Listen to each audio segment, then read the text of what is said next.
फंस गई देवरानी।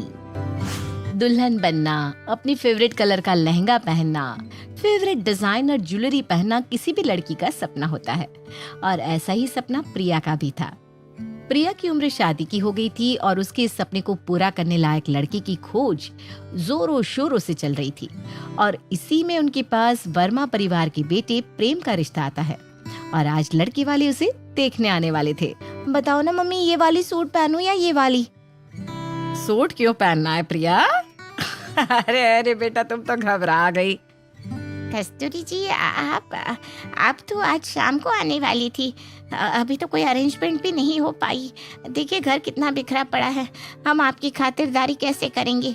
अरे तो क्या हो गया, एक तो आप किसी को अपनी बेटी भी देगी और उनकी खातिरदारी भी करेंगे। ये कहाँ का इंसाफ हुआ विमला जी? और प्रिया, तुम क्यों शर्मा रही हो? हाफ पैंट पहना है तो क्या हुआ? मेरी बड़ी बहू भी घर पर हाफ पैंट ही पहनती है। कोई बात नहीं, आओ बैठो यहाँ। और अपनी बातों से 10 मिनट में ही कस्तूरी सभी का दिल जीत लेती है। किसी को ऐसा महसूस ही नहीं हो रहा था कि वो लोग कस्तूरी से पहली बार मिल रहे हैं। कहाँ मुझे टेंशन हो रही थी कि कौन से सूट पहनूं। यहाँ तो आंटी जी मुझे हाफ पैंट में देखकर भी शॉक नहीं हुई। बड़े मॉडर्न ख्यालातों की लगती हैं। हमारी बड़ी बहू तो सारे तरह के कपड़े पहनती है। अरे दिन भर साड़ी पहनकर, वो भी इतनी गर्मी में कोई कैसे रह सकता है? वो भी जरूर आती प्रिया को देखने, पर क्या है ना, वो अपनी सहेलियों के साथ गोवा ट्रिप पर गई है। एक बात जरूर कहूंगी कस्तूरी जी, जिस भी लड़की को आप जैसी सास मिलेगी उसका तो भाग्य ही खुल जाएगा। अरे ये तो बिल्कुल गलत कह दिया आपने विमला जी। बल्कि ये कहिए, जिसके भी घर प्रिया जाएगी उन लोगों का भाग्य खुल जाएगा। मैं तो आपसे झोली फैलाकर आपकी बेटी मांग रही हूँ। अब जब लड़की की माँ इतनी हंसमुख और मॉडर्न ख्यालातों की हो तो कौन ही ऐसे रिश्ते को ठुकरा सकता था। प्रिया को प्रेम के घर वाले बहुत पसंद आ जाते हैं और वो इस रिश्ते के लिए हाँ कर देती है और प्रिया की शादी प्रेम से पक्की हो जाती है। अपनी शादी को लेकर प्रिया बड़ी एक्साइटेड थी। वो आए दिन कभी किसी से तो कभी किसी से अपने होने वाले ससुराल वालों की तारीफ करती रहती। ये देखिए बुआ जी, ये मेरी जिठानी हुई। जिठानी वाले घर में जा रही है बेटा? अरे विमला, जब अपनी बेटी के लिए लड़का देख रही थी तो इकलौता देखती। बता, ससुराल में पहली एक जिठानी रहेगी। मैंने तो कितनी बार सोचा कि प्रिया को ऐसे परिवार में ब्याहूं जहां इकलौता लड़का हो, पर प्रिया को ही जॉइंट फैमिली वाले घर में जाना था। अकेले बेचारी का मन नहीं लगता ना। हाँ बुआ जी, वो क्या है ना, कोई बड़ा घर पर रहेगा तो सारी जिम्मेदारियां मुझ पर कभी आएंगी नहीं। काम तो वैसे भी आधा आधा बढ़ जाएगा। और क्या बताऊं बुआ जी, सीमा भाभी क्या सही है, मुझे कॉल करके बताती है अगर प्रेम तुम्हें मनाली या गोवा लेकर जाकर सस्ते में पल्ला झाड़ना चाहे तो तुम ऐसा होने मत देना, तुम तो स्विट्जरलैंड ही जाना। अब बताओ कौन सी जिठानी इतनी कूल होती है। ये तो कुछ भी नहीं बुआ जी, जैसी जिठानी वैसी ही सास। सभी ना बहुत अच्छे हैं, ऊपर से कोई ननद भी नहीं है बुआ जी। ननद नहीं? शादी के लिए इतनी एक्साइटेड प्रिया की जिंदगी में शादी का वो पल आ ही जाता है जिसका उसे इंतजार था। शादी के दिन स्टेज से स्टिल ग्रे कलर का लहंगा पहनकर प्रिया उतर ही रही थी कि उसकी सास कस्तूरी का मुंह बन जाता। ये कैसे गमगीन रंग का लहंगा पहन लिया बहू ने? अपनी फेवरेट रसमलाई छोड़कर कस्तूरी साइड से अपनी बहू के पास जाती है और धीरे से उससे कहती है, अरे अरे बहू, हमारे में ना ये सफेद, गुलाबी, नीले, पीले इन रंगों का लहंगा नहीं पहनती दुल्हन। लाल चटक रंग का लहंगा पहना जाता है और तूने तो बिल्कुल ही सफेद रंग का लहंगा पहन लिया। खैर अब तो तू तैयार भी हो गई है, क्या कहूँ, पर आगे से ना ध्यान रखना बहू, हमारे घर की बहुएं इस तरह के हल्के रंग के कपड़े नहीं पहनती। अब तक प्रिया के सामने वर्ल्ड बेस्ट सास बनी कस्तूरी आज कुछ और ही बात कर रही थी, और करती भी क्यों ना। अच्छे बनने की ये लीपा पोती तो रिश्ता होने तक की होती है। जैसे ही लड़की दुल्हन बनी, धीरे धीरे सच्चाई सामने आने लगती है। ये अचानक मम्मी जी को क्या हो गया? शादी की बात होने तक तो वो इतनी मॉडर्न बन रही थी और अभी लहंगे के रंग को लेकर ये कह रही है। खैर प्रिया, जो भी हो, इस स्ट्रेस को अपने चेहरे पर मत आने दे, वरना खामखा फोटोज खराब आएंगे। तभी वहां नेहा आती है। अभी तो ससुराल में तुम आई भी नहीं हो, आ जाओ तब पता चलेगा प्रिया, आज तुम्हारी शादी है, एंजॉय। और ये सब सुनने के बाद किस दुल्हन की खुशी बरकरार रह सकती थी। प्रिया की तो हालत खराब होती जा रही थी। न जाने शादी के बाद क्या होने वाला था, पर किसी तरह शादी संपन्न हो जाती है। अगली सुबह जब प्रिया आराम से अपने कमरे में सो रही थी, धीरे से कस्तूरी उसके कमरे के दरवाजे को खोलती हुई कमरे में आती है और प्रिया के सर पर हाथ फेरते हुए कहती है, सो रही हो बहू? मम्मी, आप यहाँ मुझे बुला लिया होता? इतनी जोर जोर से खर्राटे लेकर सो रही हो तुम। अगर मैं बाहर गिरकर जख्मी हालत में चीख भी रही होती ना, तो तुम्हें सुनाई नहीं देता।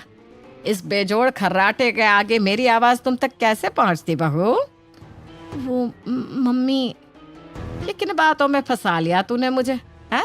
चल, मैं ये कह रही थी कि थक गई होगी ना तू शादी की रस्मों में। कोई बात नहीं, सो ले। पर याद रखना बहू, हमारे यहाँ बहुएं 6:30 बजे तक उठ जाती है, तो जरा ख्याल रखना। और कोई बात नहीं। हाँ ठीक है मम्मी। वैसे 7 तो बज ही चुके हैं, अब क्या सोओगी तुम? हैं? चलो ठीक है, फिर तैयार होकर बाहर आ जाओ। चलो। अपनी वर्ल्ड बेस्ट सास के मुंह से ये सब सुनकर प्रिया का दिमाग तो चकरा जाता है। ये क्या बात हो गई? कहाँ शादी के पहले मम्मी मेरे साथ गोवा जाने की बातें कर रही थी और यहाँ 6:30 बजे उठने को कह रही हैं। अब इन सब के बाद ये साड़ी, उफ, ये साड़ी कैसे पहनते हैं? मैं भी क्या पागल हूँ, बेकार में साड़ी को खुद पर लपेटने की कोशिश कर रही हूँ। सूट तो पहन ही सकती हूँ मैं, वही पहनकर बाहर चली जाती हूँ, क्या ही हो जाएगा। और नहा धोकर सूट पहनकर प्रिया हॉल में चली जाती है। अपनी बहू को सूट में देखते ही कस्तूरी कहती है, प्रभु प्रभु प्रभु, अरे बड़ी भोली है तू बहू, ऐसे सूट पहनकर बाहर नहीं आते। घर में ससुर है, तेरे जेठ जी है, अच्छा लगता है क्या? अपनी माँ को ये कहता सुन फौरन सुशील गला साफ करते हुए कहता है, मैं अंदर चलता हूँ मम्मी। देख देख कैसे शर्मा कर सुशील अंदर चला गया। अच्छा लगता है क्या बहू? कोई बात नहीं, तो घबरा मत, पहला दिन है ना, तो गलती हो जाती है। मुझे क्या पता था मम्मी कि यहाँ रोज साड़ी पहननी पड़ेगी मुझे, और मुझे ना साड़ी पहननी आती ही नहीं। कोई बात नहीं बेटा, मैं अभी नेहा से कह देती हूँ, वो तुझे साड़ी पहना देगी। और आज सीख लेना साड़ी पहनना, फिर रोज खुद साड़ी पहनकर बाहर आ जाना है। अपना मुंह लटका कर प्रिया नेहा के कमरे में जाती है और जाते ही पहला सवाल यही पूछती है कि ये सब क्या हो रहा है। जब मुझे देखने आए थे तब तो माहौल बिल्कुल अलग था भाभी, और अभी तुझे देखने में आई थी नहीं ना? तो फिर इस घर में यही होता है देवरानी जी, मुझे भी इसी तरह घर में लाया गया था और उसके बाद क्या ही बताऊं, एडजस्ट करना सीख जाएगी तू भी। प्रिया को अपनी सास में ये बदलाव बिल्कुल भी राज नहीं आता और वो सीधा अपनी माँ को फोन लगाती है। क्या बेटा, एक दिन नहीं हुआ ससुराल गए तुझे कि अपने ससुराल की चुगली करने लग गई? इस तरह घर चलता है क्या? और जेठानियों का तो काम ही होता है देवरानियों को डराने का। तू नेहा को छोड़ और अपनी सास से अपनी ट्यूनिंग बनाकर रख जरा। रसोई में अपनी पहली रसोई की तैयारी में लग जा बेटा। अपनी माँ से बात करके अपने आप को फिर से तैयार कर प्रिया किचन में जाती है। बताओ, डब्बे में रिफाइन भी नहीं है। पहले मैं रिफाइन निकालती हूँ, और जैसे ही प्रिया रिफाइन का पैकेट निकाल कर उसे कैंची से काटने जाती है कि कस्तूरी वहां आकर उसका हाथ पकड़ लेती है। अरे रे रे बहू, अभी हो जाता ना बेकार में शापा। ना बहू, हमारे घर रिफाइन से खाना नहीं बनता, हम तो मस्टर्ड ऑयल में खाना बनाते हैं। ये रिफाइन तो मेहमानों के लिए रख रखी है, साल में 1 पैकेट काफी है। अरे खाता ही कौन है? अच्छा बता, भी तू इसे फाड़ देती और इसी से खाना बना देती तो बेकार में तेरे ससुर जी का मूड ऑफ हो जाता। खैर कोई बात नहीं, पहला दिन है ना तेरा, धीरे धीरे सीख जाएगी। अपनी सास की बात मानकर प्रिया मस्टर्ड ऑयल में सारा खाना बनाकर डाइनिंग टेबल पर ले जाती है। अब सभी की प्लेट्स लगा देती हूँ और इसके बाद सभी को बुला लूंगी। किचन के ड्रॉर से एक डाइनिंग सेट निकालकर अच्छी तरह सभी के चेयर के ठीक सामने एक एक प्लेट प्रिया अरेंज कर देती है, और जैसे ही उस प्लेट में खाना डालने जाती है कि कस्तूरी वहां पहुंच जाती है। अरे रे रे, ये डाइनिंग सेट कहाँ से निकाल कर ले आई तू बहू?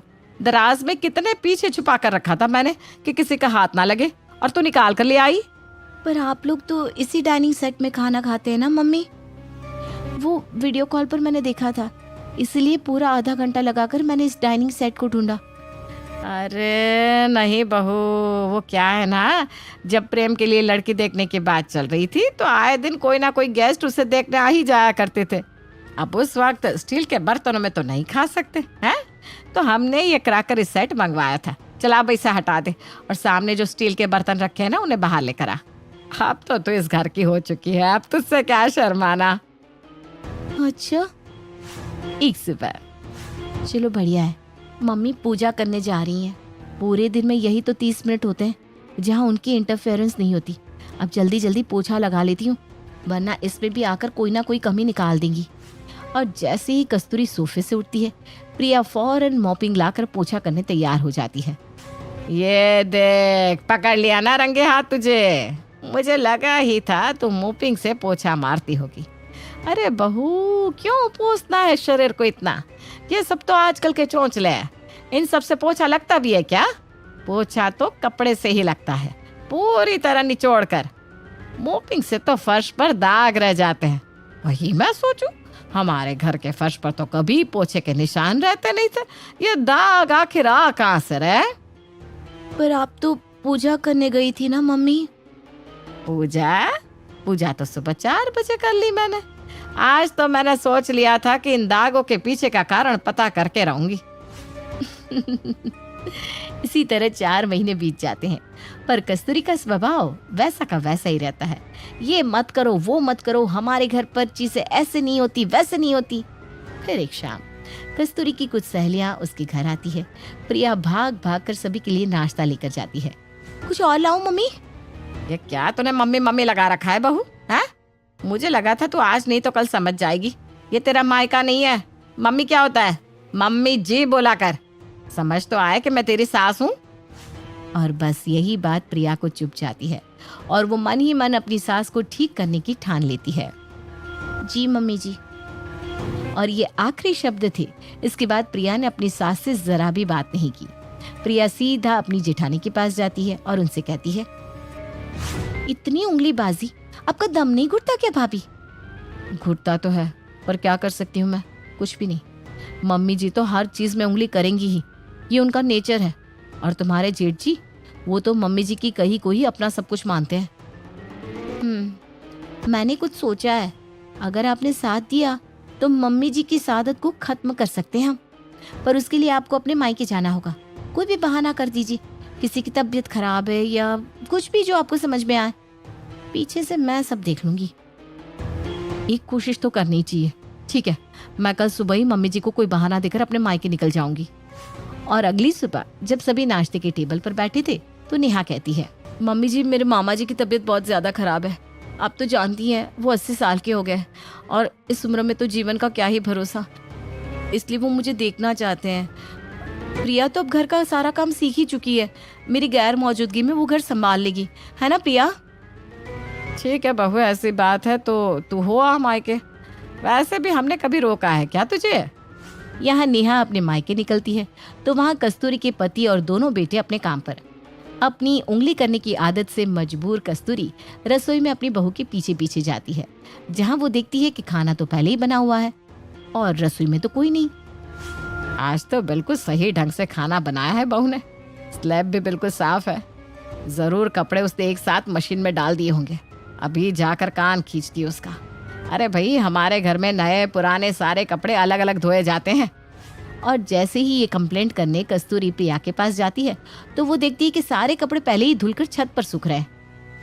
अरे ये प्रिया कहाँ गई? कमरे में होगी।